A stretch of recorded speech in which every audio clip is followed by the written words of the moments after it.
Hi mga ka-minivan explorer! Kamusta po kayo? Naway nasa mabuti kayong kalagayan. Ang ating picture today is about blow baguettes. So, simpleng checklist ito pero malaking protection para sa atin, sa pasahero natin, ng pamilya natin, sa ating mga loved ones. So, ito, umpisahan po natin sa letter B, no? Blow baguettes. Letter B, battery. Siguraduhin natin yung battery natin ay hindi discharge, no? At nagpa-function. Mahirap ang aberya sa daan talaga eh. Pag bigla namatay, no? We have to check kung fully charged at hindi siya na-discharge. Next is letter L, which is for lights. Siguraduhin natin na lahat ng ilaw natin ay gumagana, nagpa-function.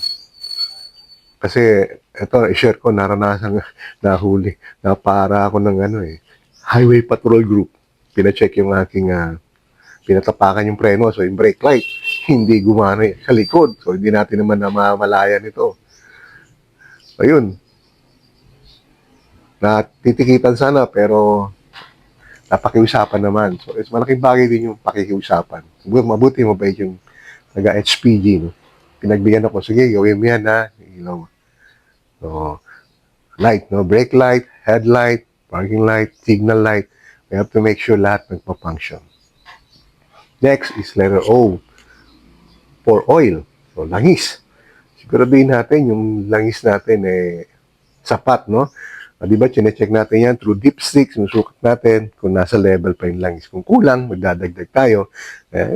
Ginagawa natin yan para bago tayo malis, nasa level yung ating langis. Next, water. W. Water. So, kung ang ginagamit nyo naman ay coolant, okay lang din. Actually, mas maganda nga yung coolant. Pero sa blow baguettes, ang W stands for water. Tingnan natin yung ating reservoir. No? Kung nasa level din yung tubig niya or yung coolant niya. So, siguro hindi naman tayo naglalagay sa radiator na, no? Sa reservoir na. Another B, letter B. So, next B is for yung kaninang B, battery. So, ngayon, sa brake, preno. So, tingnan natin kung talagang sapat ba siya, walang ingay, gumagana. Importante ito. Ang daming mga disgrasya sa balita, no? Napapanood natin sa social media, mga truck nawawala ng preno. Kaya siguraduhin natin na mayroon tayong preno at yung ating brake fluid na container, mayroon talagang laman. Next is letter A, which is for air or hangin. Tumutukoy ito sa hangin ng ating mga gulong. Kung nasa tamang pressure ba yung hangin ng ating gulong. No? Kasi pagkakulang, di ba, hirap tumakbo. At pag sobra naman, hirap din tumakbo. So, dapat alam natin yung exact air pressure na kailangan ng ating mga gulong sa ating mga sasakyan. Sa minivan, I think 35 yata. No? Ang ginagawa ko, 35 na lang. 35. Okay? Next is letter G, which is for gas.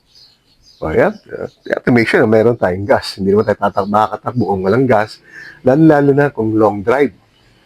No? Dapat siguraduhin natin na meron tayong sapat na fuel na crudo, gasolina, or unleaded man ang gamit natin. Dapat meron talaga para mahirap yung matitirikan ka sa kalsada, lalo na kung nasa remote area na tayo ng biyahe natin. Next, letter E for engine. Engine, yung makina. Abay, napaka-importante niyan. Yun na din natin nasa kondisyon ng makina para maiwasang pumalya. Walang palya sa biyahe. Okay, letter T ang kasunod. Blow baguette. So, letter T, ito yung tires o yung gulong. Abay, siguraduhin natin na hindi siya pudpud. Wala siyang tama. Hindi siya flat. At ganun din, dapat nasa tamang rin siya. Tamang air pressure yung gulong natin. At kung medyo nakakalbo na, medyo delikado na po yan. Hindi nakakapoy ng preno, madulas na. At ang tendency niya, baka bilang pumutok. Tingnan din natin ang expiration. Makikita naman po natin yung expiration ng ating mga gulong sa gilid niya. And then, last but not the least, yung S.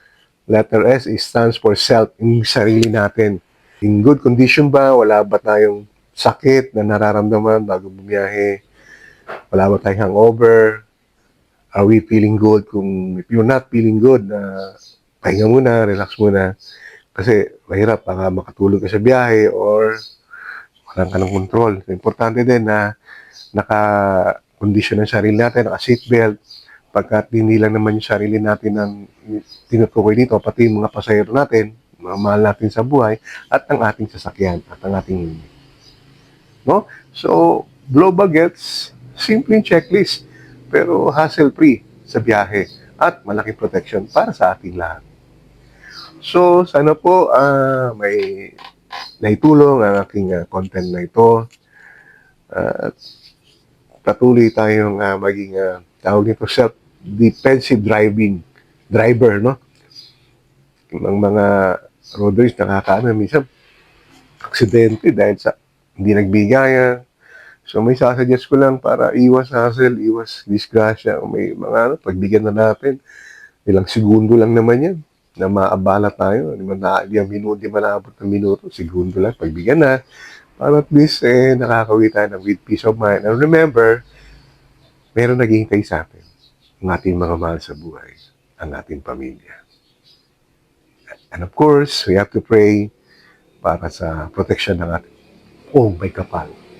We always ask for His traveling mercy be upon us. So, yun lang. Thank you. Salamat sa oras ng iyong panonood. At sana patuloy yung subaybayan ng aking munting channel para sa mga lahat ng mga kababayan nating driver, lahat ng mga, especially may mga minivan, mga ka-DA. Salamat po sa pagsuporta sa aking channel. God bless po. God bless. I feel like I'm losing my mind.